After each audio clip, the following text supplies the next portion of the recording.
मवियाचे नेते आणि मनसाध्यक्ष राज ठाकरे यांनी केंद्रीय राज्य निवडणूक आयोगाच्या प्रतिनिधींची भेट घेतली आणि त्यामुळे राज ठाकरेंची मवियामध्ये एंट्री होणार का याच्या चर्चा सुरू झाल्यात। आगामी निवडणुकीत महाविकास आघाडीसोबत जाणार का यावरती राज ठाकरेंनी उत्तर दिलंय।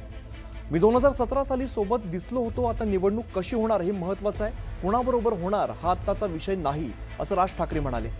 तसंच 2017 मध्ये अजित पवार सोबत होते, त्यावेळेला ते तावातावानं बोलत होते असं म्हणत राज ठाकरेंनी अजितदादांची नक्कल सुद्धा केली आहे।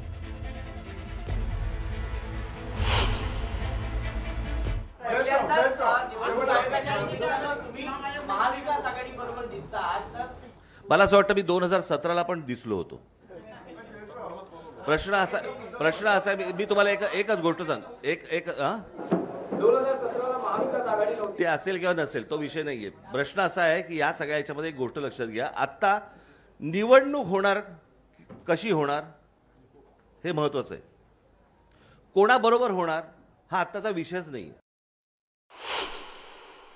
त्यावेळेस पत्रकार परिषदेला जर समजा तुम्ही असाल तर 2017ला पण मी हेच बोलत होतो, तेव्हा पण होती खरं तर याच्यामध्ये त्यावेळेला अजित पवार पण होते, त्यावेळेला खरं तर त्यांनी यायला पाहिजे होतं आज, आणि त्यावेळेला ते तावाने बोलत पण होते,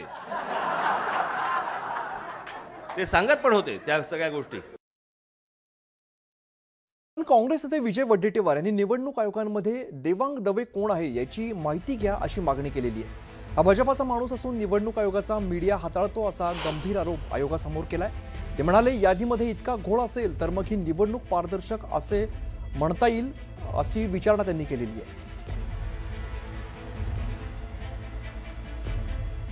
तर देवांग दवे कोण आहेत असं प्रश्न उपस्थित करण्यात आलेला आहे। निवडणूक आयोगाचा मीडिया हाताळतो असं विजय वडेट्टीवार यांनी सांगितलेलं आहे। आज पत्रकार परिषद पार पडली। या पत्रकार परिषदेमध्ये विजय वडेट्टीवारांचा देवांग दवेंवरती हा आरोप बघायला मिळतोय। हा भाजपाचा माणूस असून निवडणूक आयोगाचा मीडिया हाताळतो असा गंभीर आरोप आयोगासमोर केलेला आहे। त्यामुळे निवडणूक आयोगाचा मीडिया हाताळतो असा आरोप विजय वडेट्टीवार यांच्याकडून या पत्रकार परिषदेत बघायला मिळाला आहे। देवांग दवे हे निवडणूक आयोगाचे हे एका राजकीय पक्षाचे पदाधिकारी आहे आणि हे कुठेच लपून राहिलेलं नाही। त्यांच्याकडे जो कंत्राट दिला आहे, डिलीट करायचं पण आहे ना, एडिशनचं पण आहे, डिलिशनचं आहे एडिशनचं, दोनही काम तो करतो आहे वेबसाईटवर अधिकृतपणे जाऊन। कारण अधिकृत कंत्राट दिल्यामुळे वेबसाईट हाताळण्याचं काम त्याच्याकडे आहे आणि तिथूनच कदाचित घोळ असावा असा आमचा गोड समज आहे।